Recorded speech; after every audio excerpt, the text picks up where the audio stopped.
अस्सलाम वालेकुम, मैं हूं आपका एस्ट्रोलॉजर सलीम समी। खुशामदीद सियासत और नजूम के ऊपर।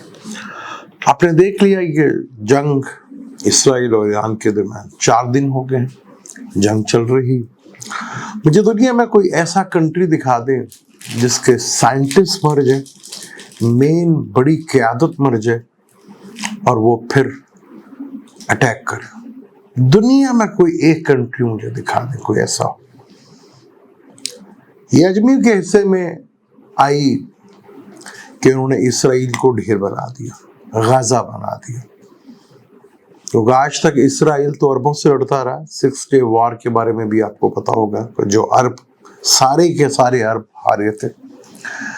और गाजा जो बर्बाद हुआ उसके पीछे कोई और नहीं, सिर्फ अरब ही थे, ईरान।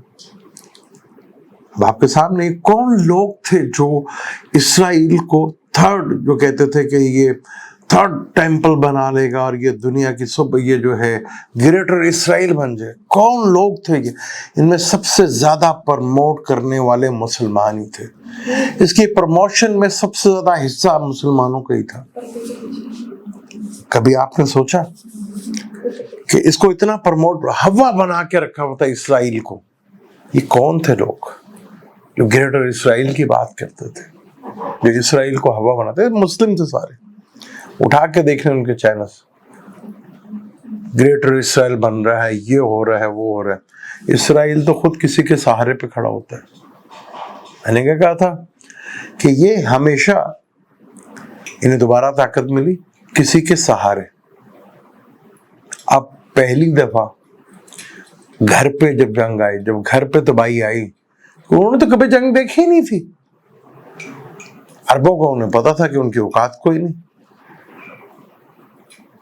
मजलूम फलस्तीनी और गाजा के लोगों पे जुल्म। तो अब देखिए ना, वो तो खौफ, उन्हें तो खौफ ही मार देगा। और इसका सबसे बड़े गुनाहगार मुसलमान है। ये जंग कंट्रीज की नहीं है, मैंने आपको पहले ही बताया था। और ढूंढे उन लोगों को जो इन्हें प्रमोट करते थे। आज मून एक्वेरियस में है, बिल्कुल ऑपोजिट मार्स और केतु को, और 1.25 दिन बड़े इंपॉर्टेंट होंगे। काफी हद तक फैसला हो जाएगा इस जंग का। लेकिन ढूंढना पड़ेगा आपको कि मुसलमान कौन थे जो प्रमोट करते थे इसराइल को। ना इतनी तबाही शायद उन्होंने अपने ख्वाब में भी नहीं देखी हो। ईरान जिसके अंदर के लोगों ने नुकसान पहुंचाया, वरना इसराइल तो नहीं नुकसान पहुंचा सका था।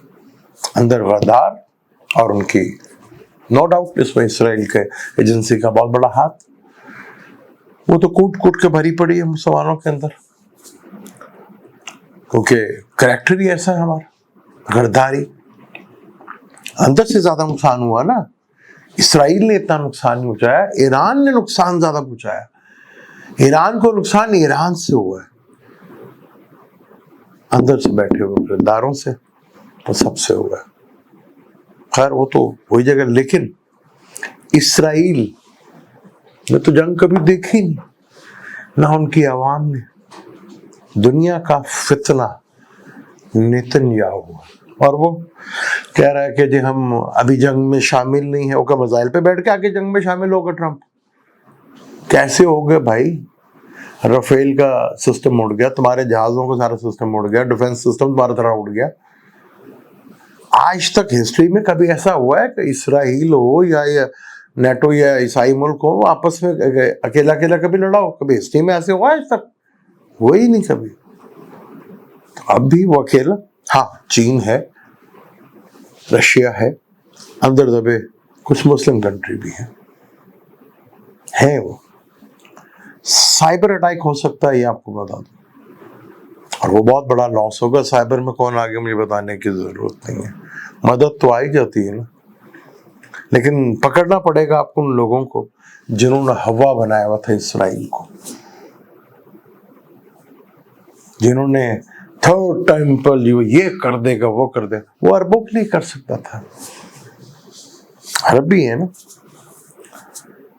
कई अरब को तो अभी मैं क्या कहूँ मूड निकल देगा کہ اگر جس طرح یہ ایران نے اٹیک کیا، سوچنے پہ مجبور کر دی انہیں.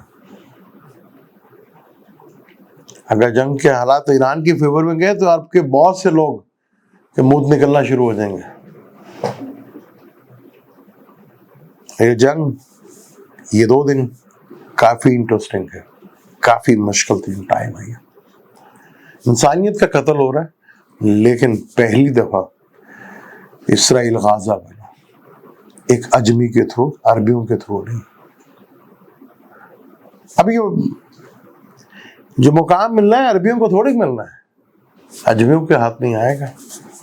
کہاں ایران، کہاں اسرائیل، 2200 کلومیٹر کا فاصلہ. میزائل داغے نا، اپنے میزائل بنائے میں زیادہ ایران نے، وہ تو پھر پرائے اسلحے پہ لڑا. جیسے ہمارے ہاں یہ قریبی پڑوسی بھی اور ہم بھی کبھی کبھی پرائے اسلحوں پہ. دنیا کو اس جنگ سے یہ پتہ چل گیا کہ جہاں آپ نے اٹیک کے اوپر پیسہ خرچ کرتے ہیں، سب سے زیادہ ضروری جو ہے وہ ڈیفنس پہ ہے. کہ ڈیفنس کے رستے بہت کم بنائے تھے لوگوں. وہ جو بڑھ کے مارتے تھے کہ ہمارا ڈیفنس سسٹم اتنا تگڑا ہے، یہ ہے فلاں، وہ کدھر گیا؟ ختم. 1-2 اور ایسے اٹیک ہوئے نا، خوف ہی مار دے گا. اور خوف بڑی خطرناک چیز ہے، کہ انہوں نے کبھی جنگ دیکھی نہیں، نہ کبھی لڑی، نہ کچھ کیا. یہ اب سے تھوڑی، تو ہزاروں سالوں کی بات ہے، نہ کبھی جنگ لڑی، نہ کبھی کچھ کیا. تو اب لڑنی پڑ رہی ہے تو آٹے دال کا بھاؤ سمجھ میں آ رہا ہے. بنکر میں بیٹھے چھپے ہیں. نیتن بھاگا بھی، پھر پکڑ کے لیے. مسئلہ ہے. اور امریکہ شامل ہوگا، کیونکہ ٹرمپ جب میزائل پہ بیٹھ کر آئے گا تبھی امریکہ شامل ہوگا. اور دنیا کا سب سے ایک کنٹری ہے جو سب سے زیادہ انوالو ہے، جہاں دنیا کا سارا کرپشن آدمی جو ہے نا ادھر جا کر کرتا ہے، پیسہ سارا ادھر جا کر رکھتا ہے، اور وہ برطانیہ اور کوئی نہیں. مزہ ادھر بھی آئے گا، کھیل ادھر بھی ہوگا، جائے گی یورپ تک جائیں. کرتے ہیں بات آگے، دے اجازت انشاءاللہ. اللہ